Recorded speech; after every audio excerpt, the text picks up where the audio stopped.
April ini dengan tugas mendongeng, saya akan membacakan dongeng dari buku yang berjudul Dongeng Mancanegara.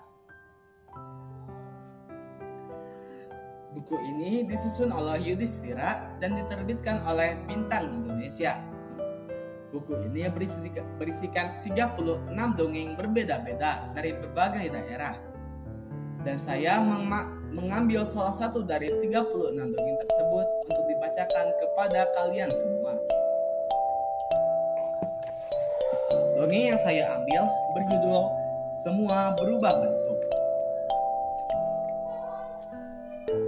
Beribu-ribu tahun yang lalu, hidup seekor naga raksasa berwarna merah. Pada suatu hari, naga tersebut mengumpulkan binatang-binatang yang lain. Kalian semua naiklah ke punggungku. Bumi ini sudah tidak aman bagi kita. Manusia akan selalu memburu dan membunuh kita. Di atas langit, ada sebuah tempat yang aman dan indah.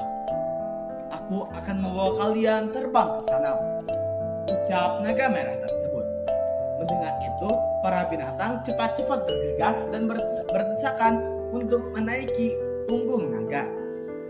Tapi harimau tidak mau karena dia merasa bahwa bertarung dengan manusia sangat seru, walaupun itu berbahaya baginya. Dan itu membuat dia puas.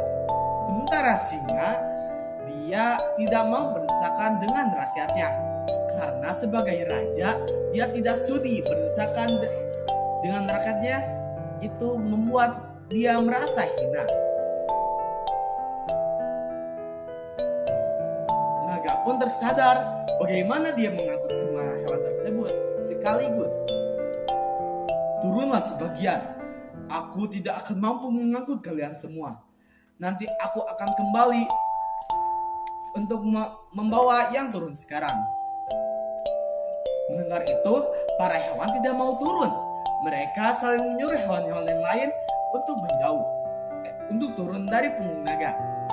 Gajah melototi kuda Anil dan berkata, "Seharusnya kamu yang turun. Lihat saja, badanmu itu seperti keranjang jerami." Kuda Anil membalas dengan sangat marah, "Kau mau menang sendiri ya? Lihat saja, memang badanmu seringan bulu," ucap kuda Anil tersebut. Jerapah juga tidak mau kalah. "Seharusnya badak yang turun dari sini, dia kan yang paling berat." Badak pun menjawab, "Tidak adil, aku yang naik lebih dulu, mana mungkin aku yang turun," ucap badak. Dan buaya pun tidak mau kalah juga. "Seharusnya serigala yang turun, dia kan dibenci oleh semua hewan." "Kau pikir kau yang paling tampan? Hei, sadar diri, dasar kau buaya, kau yang telah memangsa para herbivora." Dan mereka pun saling berdebat satu sama lain. Hanya kupu-kupu saja yang merasa tenang. "Aku ikut rombongan kedua saja," ucap kupu-kupu sambil terbang turun dari leher sang naga. "Hah, begitu dong dari tadi," ucap sang gajah. "Naga, sudah ada yang turun nih, ayo kita berangkat." Naga pun merasa kesal dan menggerang, dan akhirnya dia pun terbang ke atas langit. Tapi baru saja setinggi pohon, dia pun menyadari bahwa bebannya masih terlalu berat, dan dia akan terjatuh jika memaksakan dirinya.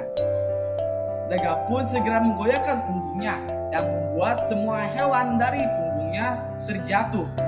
Untungnya mereka terjatuh di pangkal rumput. Akibat terjatuh, itu membuat perubahan dari bentuk tubuhnya.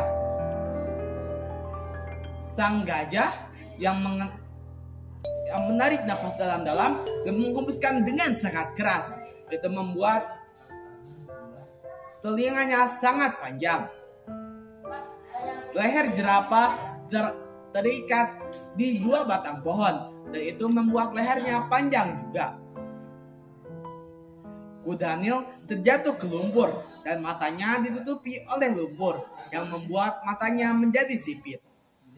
Buaya terjatuh di keempat kakinya yang membuat kakinya menjadi pendek. Taring badak menembus hidungnya yang membuat itu menjadi curam. Dan ular melata kehilangan kakinya akibat jatuh. Dan apa yang terjadi kepada sang naga merah? Mereka masih tidak tahu. Mungkin dia sudah terbang jauh ke langit. Dan mungkin saja dia sedang bersembunyi. Tapi mereka yakin suatu saat naga tersebut akan kembali. Sekian dongeng dari saya. Mohon maaf jika ada kesalahan kata.